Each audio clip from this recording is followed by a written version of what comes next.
네, 오늘 예배 가운데 오신 우리 성도님들 하나님 말씀 가운데 근원에 있으시기 바랍니다. 네. 여러분 소설 중에 동의보감이라는 책이 있죠. 동의보감. 네.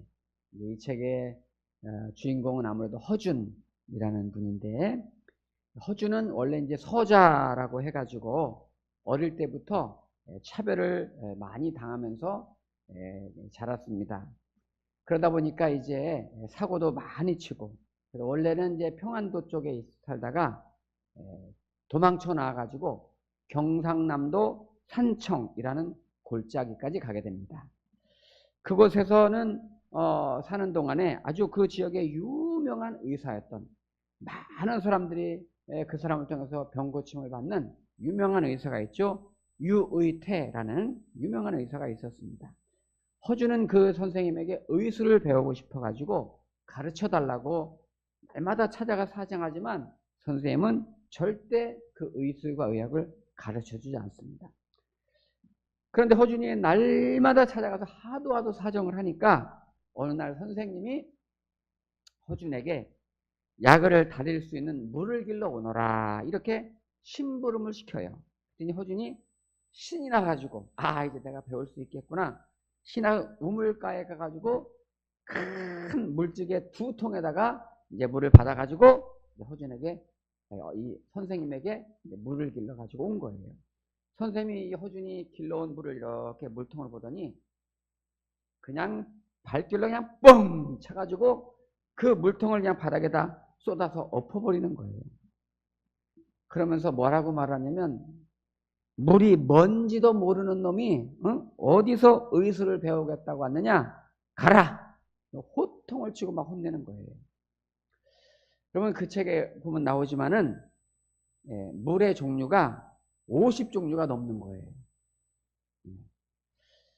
우물물도 있죠, 시냇물도 있죠, 계곡물도 있죠, 샘물도 있죠, 강물도 있죠, 바닷물도 있죠, 호수물도 있죠.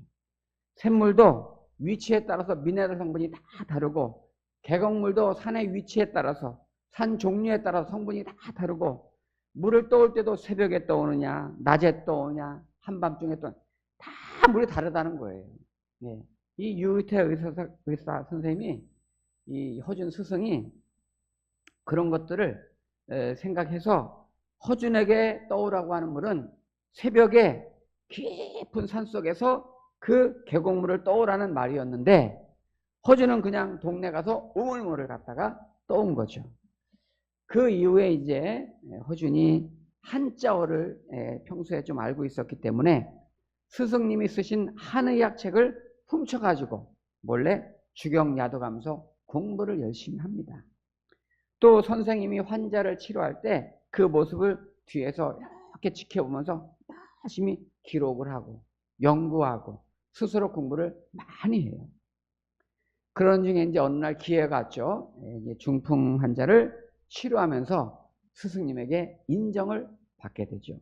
그 이후에 열심히 의술을 배우게 되는데, 그 과정에서 우리가 허준을 통해 느끼는 거는, 허준은 환자 한 사람 한 사람, 한 생명 한 생명을 너무 귀하게 여겨요. 그 열정, 정말 그 사명, 그 노력 대단합니다. 환자 한 사람을 얼마나 귀하게 대하는지. 심지어 자기가 과거 시험을 보는 날이 왔는데도 과거 시험을 포기하고 자기를 찾아오는 환자를 그때 그 시간에 안 보면 안 되기 때문에 환자를 돌보는 그런 참 그 정신이 대단한 거죠. 그런 사모함과 그 열정, 나중에 이제 어의, 왕의 이제 치료를 담당하는 자리까지 올라가게 되죠. 오늘 성경에서 예수님은 우리에게 한 사람 한 사람이 얼마나 소중하고, 한 생명 한 생명을 구원하기 위해서 내가 왔으며, 그 일을 12제자들에게 맡기시고 12제자들을 이제 둘씩 파송하시면서 너희들이 그 한 생명 한 생명을 구원하는 일을 해라, 처음으로 파송하시는 장면인데요. 성경에서 12제자는 교회의 모판이 되는 거예요. 교회의 모판이 되는 거고, 저와 우리 성도님들의 이제 근간이 되는, 우리의 롤 모델이 되는, 그래서 12제자를 우리가 읽고 만날 때마다 항상 그걸 염두에 두시고 우리 제자들을 만나면 좋겠어요.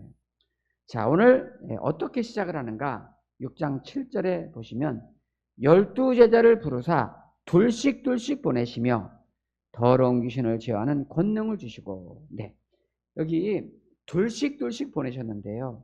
구약 성경에서 둘, 이는 증인의 숫자죠. 네, 증인의 숫자로 성경에 가끔 언급이 되죠. 이 법정에서 두 사람 이상을 항상 증인으로 채택하도록 되어 있고, 특히 두 사람 보낸 것은 한 사람 한 사람이 다 연약한 줄 아시고, 우리 예수님이 서로 격려하고 서로 위로하고 붙들어주고 도와주고 힘이 될 수 있도록 하기 위해서, 사실은 여러분 우리가 교회 일을 할 때에도 혼자보다는 두 사람이 좋은 거예요.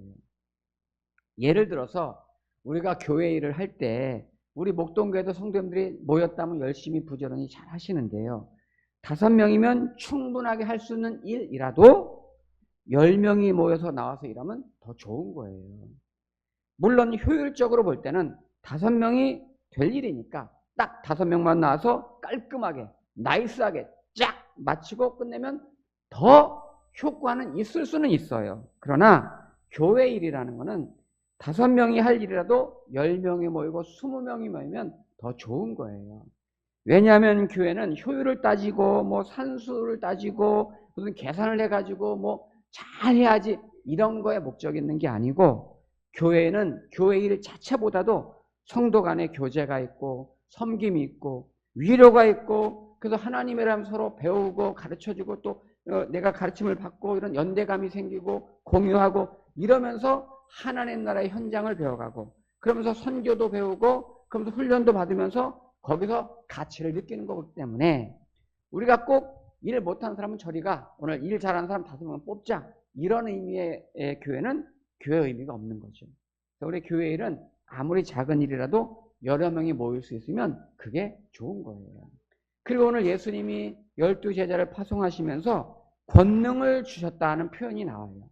하나님은 우리에게 뭐를 전하라, 어떤 일을 하라 하실 때 일만 맡기는 것이 아니라 그 일을 감당할 수 있는 그런 힘과 여력을, 지혜와 능력을 저와 여러분에게 주시는 줄로 믿고, 우리가 어떤 일을 맡겼을 때 아멘하고 감당하면 그 감당할 수 있는, 심지어 때로는 재력도 주시고 건강도 주시고 능력도 주시고 그런 마음과 지혜를 주시는 거예요.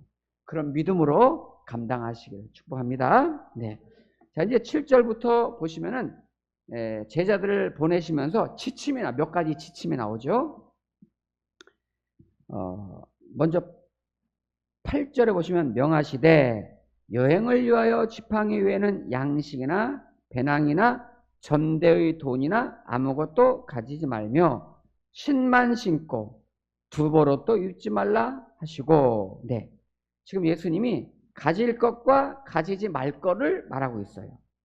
가지고 갈 거는 뭐냐면 신만 신고 두보로또 가지 말라. 지팡이하고 신만 신고 가. 그죠? 명하시되 여행을 지팡이 외에는 하면서 또 가져가지 말 건 양식이나 배낭이나 전대의 돈이나 아무것도 가지지 말라. 그러니까 지팡이하고 신만 신는 거예요. 두보로또 가져가지 말라. 이 의미가 뭘까요? 우리가 하나님의 자녀가 되고 또 사명을 맡은 자로 살아갈 때, 하나님 믿는 성도들이 이 땅을 살아갈 때 최소한의 사실 필요한 것만 가지면 그걸로 만족하다는 거예요. 너무 하나님이 알아서 다 채워주실 건데, 저 여러분 그런 배짱이 없으십니까? 하나님 우리 아버지신데. 이스라엘 백성들 여러분 애굽에서 가나안 땅으로 들어가기 전에 광야 생활 40년 하잖아요. 40년의 기록이 출애굽기에 쭉 기록이 나옵니다. 그때 이스라엘 백성들이 하나님께 대해서 배운 게 뭐예요? 하나님을 의지하는 법, 때를 따라 도우시는 하나님을 경험하고 살았어요. 그래서 출애굽기의 결론에 하나님이 뭐라고 말씀하시냐면은 신명기 8장 4절에 너희가 40년 동안 들에서 너희를 돌보시되 부족함이 없게 하심으로 내 의복이 헤어지지 아니하였고 내 발이 부르트지 아니하셨느니라. 오늘 이 말씀을 하시는 거예요. 너희가 너무 먹고 사는 것 때문에 욕심 부리지 말고 너무 걱정하지 말고 염려하지 마라. 하나님을 의지하고 그 주님을 따라 살면 하나님이 다 알아서 때를 따라 채워주시고 준비해 주시고 도와줄 것이다. 그저 하나님 믿는 자녀로서 사명을 위해서 열심히 살면 된다는 거예요. 그리고 이제 10절에 보니까 이런 말씀이 또 있어요. 또 이르시되 어디서든지 누구의 집에 들어가거든 그것을 떠나기까지 거기 유하라. 네. 요 말은 내가 이제 전도하러 가다가 누구 집에 들어갔으면 옮기지 말고 다른 데로 아예 이동하기 전까지는 머물러라는 말인데요. 요 말씀은 우리가 상식적으로 이해하면 될 것 같아요. 이제 우리가 예를 들어서 이제 제가 해외 선교를 이제 가게 됐다. 이제 해외 선교를 딱 가면은 그 지역에서 실제로 가면은 이제 게스트하우스나 이렇게 숙소 같은 데서 머물기도 하지만 성도님들이 자기 집으로 초청하기도 해요. 목사님 저희 집에서 여기 선교 계시는 동안 며칠 머물다 가세요. 근데 그분이 잠자리도 제공해주고 음식도 거기서 제공해. 그럴 때가 있거든요. 근데 예를 들어서 제가 이제 어느 성도님이 마침 숙소를 자기 집에 이제 제공해 주시면서 선교하신 동안 여기 머물다 가세요. 이렇게 했는데 제가 막상 그 집에 초청을 받아서 이제 머무는 동안에 보니까 집이 너무 불편한 거예요. 통풍조 잘 되지 않고 집이 막 냄새도 좀 나고 또 여름엔 너무 막 덥고 또 화장실도 막 한창 막 공중 화장실 가야 되고 씻는 것도 잘 안 돼 있고 얼마나 불편해.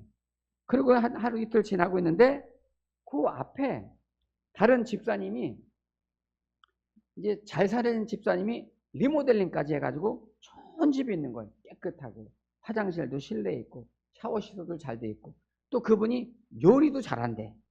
그러니까 제가 이제 갑자기 지금 사는 집이 불편하니까 그 집으로 선교하는 동안 그 집에서 있어야 되겠다고 그 집으로 딱 가면 처음에 저를 모시겠다고 맞이한 성도님은 시험에 들까요? 시험에 들까요? 시험에 들죠. 시험에 들죠. 자기 사정은 생각 안 하고 시험에 드는 거예요. 아유, 목사님도 별 수 없어. 전도하러 왔더니 좋은 집 찾고 편안한 곳 찾고 아이고 결국 저 집으로 가버렸네? 이런단 말이에요. 그러면 그 성도님이 혼자만 그렇게 알고 가만히 있을까요? 바로 이렇게 바로 말하는 거예요. 바로 이웃 사람들, 동네 사람들, 다른 교인들한테. 유대인들은 특히 공동체가 굉장히 끈끈하고 중요한데, 아유 이번에 온 목사님 있잖아. 아이고 생긴 거는 그렇게 안 생겼는데 바로 가더라고 그 집으로.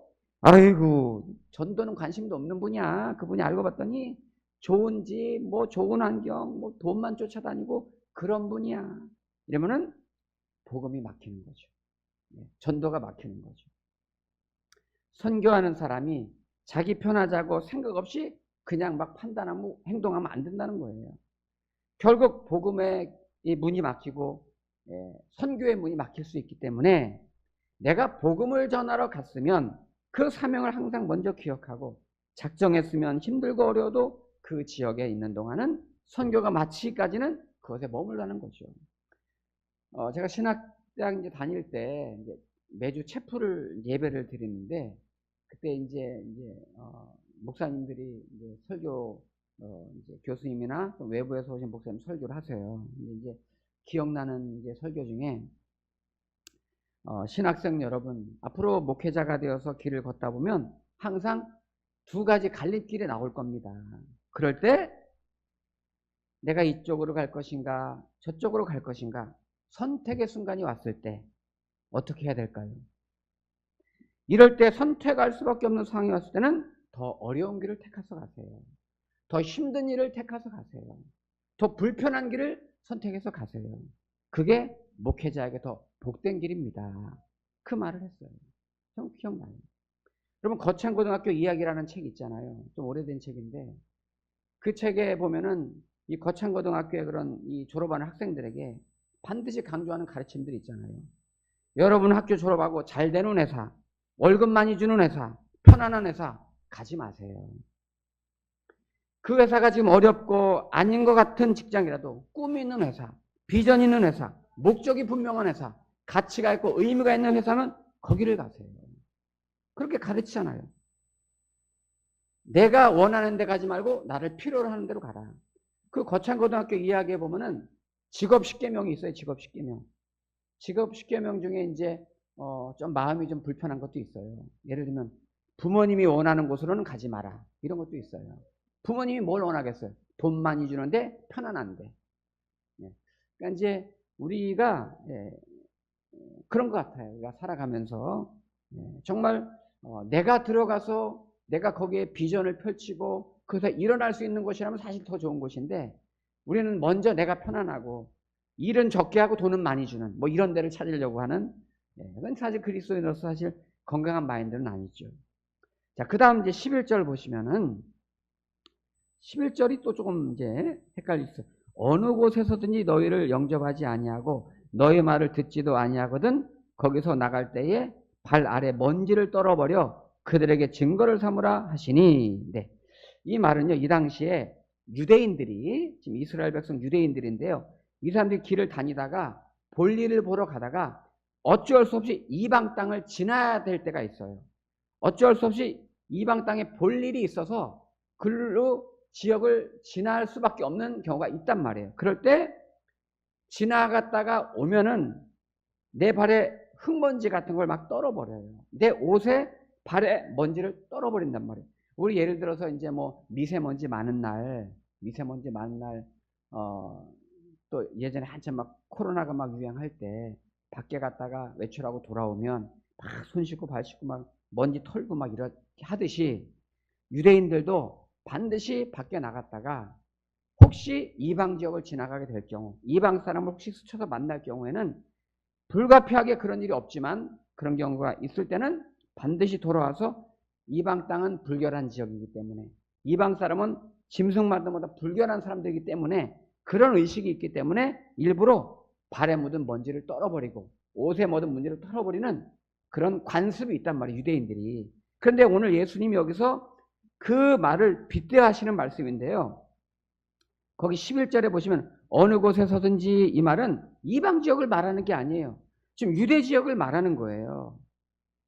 어느 지역에 어느 곳에서 너희를 영접하지 아니하고, 지금 예수님이 12제자를 보낸 것은 이방 땅이 아닙니다. 지금 유대 땅으로 보내신 거예요. 유대 땅에서 전도하라, 그리고 파송하시는 건 말이에요. 그런데 여기 어느 곳인지란 말은 이방 땅이 아니라도, 그 말이에요, 그 말. 아니라도 너희를 영접하지 아니하고 너희 말을 듣지도 아니하거든 거기서 나갈 때 발 아래 먼지를 떨어버려 그들에게 증거를 삼으라 하시니. 이 말은 뭡니까? 내가 이방 땅이 아니고 유대 땅이라도 영접하지 아니하고 내가 전한 말 듣지 아니하거든. 그 말은 내가 복음을 전했는데 영접하지 않고 듣지 않는다는 것은 하나님을 안 믿는다는 거잖아요. 그러면 그 사람은 유대 땅에 사는 유대인이라 할지라도 복음을 받지 않는다는 것은 이방인이다, 그 말이에요. 하나님을 모르는 사람은 유대인이라도 그 사람은 이방인이다, 그 말이에요. 실제 이방인이 아니고 이방 땅이 아니라 누구든지 하나님의 복음을 전했는데 듣지 않는다면, 받지 않는다면 그 사람은 이방인이나 마찬가지다, 그 말이에요.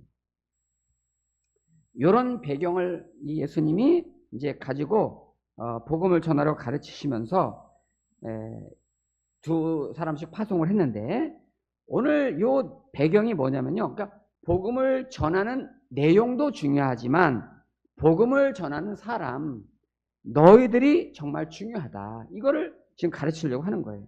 그러니까 복음을 전하는 자로서의 열정과 결단과 사명을 가지고 너희들이 이 땅에서 살아가는 모든 삶은 그냥 하나님 앞에 맡기고 의지하고 하나님 책임져 주실 것이니 그런 믿음으로 살아갈 것이며, 또 내가 어떤 형편에 있든지 어떤 사정이 있든지 끝까지 주의 복음을 전하는 자로 사명은 잃지 말라.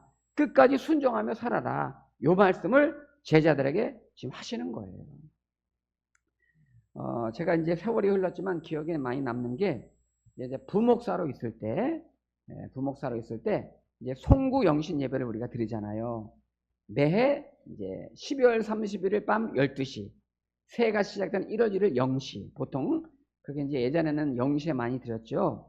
0시 자정에 이제 모여서 예배를 드리면 1시 반, 2시 이렇게 예배가 끝나요. 그래서 부목사였을 때 이제 그 송구영신 예배를 이렇게 드리게 됐는데, 어느 해인가 송구영신 예배를 다 끝나고 한 2시쯤 됐을 거예요. 근데 담임 목사님이 부목사님들, 전사님들 전부 현관 앞으로 모이라고 그러시더라고요. 그래가지고 이제 2시 넘어가지고 현관 앞에 딱 모였더니 미니버스가 이렇게 있는 거예요. 그래서 거기 이제 담임 목사님도 타시고 사모님도 타시고 우리 부목사들 타고 이제 거기 전사님들까지 다 타고서 한 2, 30분 간 것 같아요. 갔더니 어느 집사님 댁에 대문 앞에 딱 세우더니 들어가라 그러는 거예요. 그래서 이제 이 새벽에 웬일이야. 그래서 이제 들어갔죠. 그랬더니 어이구 세상에 그 넓은 거실에 중앙에 쫙 음식이 차려져 있는데 임금님 수라상이야. 이야, 저 그렇게 음식을 많이 차리는 건 처음 봐요. 아주 그 밤에 아주 잔뜩 고급 음식으로 그 인원도 많았거든요. 큰 교회에서 부목사님 전 다 왔으니까. 네, 한 10여 명 이상 됐는데 잔뜩 차려져 있는 거예요. 정말 그런 사내 진미가 없어요. 이 담임 목사님도 놀랐어요. 목사님도 놀래, 표정이 막 놀래가지고 아니 집사님 이 시간에 어떻게 음식을 이렇게 다 차려놓고 준비하셨어요? 그랬더니 그 주인 집사님이 목사님 이게 제 마음이고 제 성의입니다. 마음껏 드시고 가세요. 그러면서 자기가 뭐라고 말하냐면 자기는 예수를 믿고서 너무 행복하고 너무 감사하고 그 사랑을 자기가 전하면서 살고 싶고 그 복음을 전파하면서 살고 싶고 평생 그렇게 살아가는 게 목표고 꿈인데 본인은 그렇게 신학교 갈 용기도 없고 목사 될 그럴 용기도 안 나고 그 대신 돈이 있으니까 제가 목사님 전사님들 제 대신 그런 일 하시는 분들이니까 수고 많이 하시니까 너무 감사해서 여러분들 많이 드시라고 제가 이렇게 앞으로 새해 첫날마다 대접하겠습니다. 그러는 거예요. 그랬더니 담임 목사님이 집사님 다음부터 이렇게 차리지 마세요. 절대 이렇게 차리지 마세요. 이렇게 부담스러워서 먹지 못합니다. 오늘 마음은 받고 오늘 맛있게 먹을 테니까 다음부터는 절대 차리지 마세요. 그랬더니 그 다음에는 절대 안 차리더라고요. 네. 그리고 저는 이제 그게 몇 년 있다가 나왔죠. 사임하고 나와서 이제 다른 교회로 갔고 몇 년 그렇게 한참 흘렀어요. 한 10수년 흘렀을 거예요. 흘러서 이제 저기 이제 한신대학원 수유리에 거기서 목회자들 이제 강당에서 교육이 있어가지고 교육 받으러 이제 갔어요. 이제 세미나 듣고 교육하고 있는데 쉬는 시간에 이제 그 로비 같은 데서 뭐 간식도 있고 차도 마시고 이렇게 하는데 또 많이 어디서 본 듯한 분이 오셔가지고 인사하는 거예요. 그래서 아유 그 임금님 수라상 집사님이야. 그러면 목사님들 안녕하세요. 그래서 어쩐 일이세요? 목사님 제가 다음 달에 목사로 안수 받습니다. 그러는 거예요. 드디어 저지르셨군요. 그분이 이 마음에 불꽃이 꺼지지 않았던 거예요. 네. 그때는 대접하는 것으로 만족을 했는데 더 이상 대접하고 뭐 상다리 대접 갖고는 안 되겠더라. 아무래도 내가 복음을 전해야 되겠더라. 그 열정 때문에 그분이 나중에 신학교를 가고 이제 대학원을 마치고 목사 안수를 받으려고 준비하고 있더라고요. 세상적으로 굉장히 부유한 분이고 넉넉한 분이었어요. 그런데 불을 받고 나니까 부귀 영화 다 내려놓으시더라고요. 그분이 저한테 그렇게 말했어요. 목사님, 저는 부자 됐어요. 하나님이 1개 주시면 1개 갖고 잘 살 수 있고 10개 주시면 10개 갖고 잘 살 수 있고요. 하나님이 주신 것만으로 저는 잘 살고 있으니까 저는 세상에서 제일 부자예요. 그렇게 말하더라고요. 제가 그 말 듣고서 맞다. 그 말이 맞다. 하나님이 주시는 것으로 내가 자족하고 만족하고 살면 제일 부자죠. 그렇잖아요. 하나님이 주시는 것으로 내가 살 수 있다는 게 그게 넉넉한 삶이고 꼭 눈에 보이는 물량적인 것만을 의미하는 건 아닙니다. 여러분. 우리가 일용할 양식만 있어도 되는 거죠. 무슨 걱정이 있어요. 하루하루 먹고 살 거 있으면 되지. 뭐 욕심 부릴 게 뭐 있어요. 그런데 우리에게 진정한 일용할 양식은 예수님이십니다. 여러분. 예수님이 여러분 저와 여러분들이 사는 게 때로는 조금 빠듯해도 힘들어도 주님이 나와 함께 하시고 주님이 평생 나의 주님이 되시면 뭐가 걱정이에요. 여러분 우리가 예수님 믿으면서 가난하게 살아라 궁색하게 살아라 그런 말씀 드리는 거 아닙니다. 우리가 잘 살 수 있으면 잘 살면 좋은 거지요. 또 주님이 주신 인생이고 주님의 삶인데 즐길 수 있으면 좋은 거지요. 다만 그것이 내 목표가 되면 안 된다는 거예요. 내가 살아가는 이유가 돈 많이 벌어 좋은 집에 사는 게 우리가 살아가는 이유가 된다? 이거는 예수님 안 믿는 사람이랑 차이가 뭐가 있는데요. 그것이 내 인생의 목표라면 사는 이유라면 그건 부끄러운 거예요. 저와 여러분들이 정말 나는 예수님이면 충분합니다. 예수님이면 너무 감사합니다. 그 사랑 전하고 그 복음 전하며 사는 게 내 인생의 최고 목표가 되는 삶.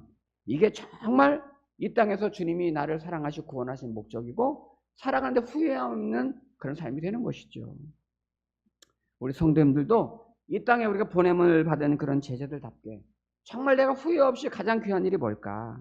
하나님 내게 맡겨진 사명, 그 귀한 사명을 하루하루 우리가 최선을 다해서 제자의 삶, 증인의 삶을 살아가면서 여러분 이 땅에서 내가 주님 부르시는 그날 나 참 잘 살다 간다. 이렇게 그렇게 살아갈 수 있기를 여러분 주의 이름으로 축복합니다. 네. 기도하겠습니다.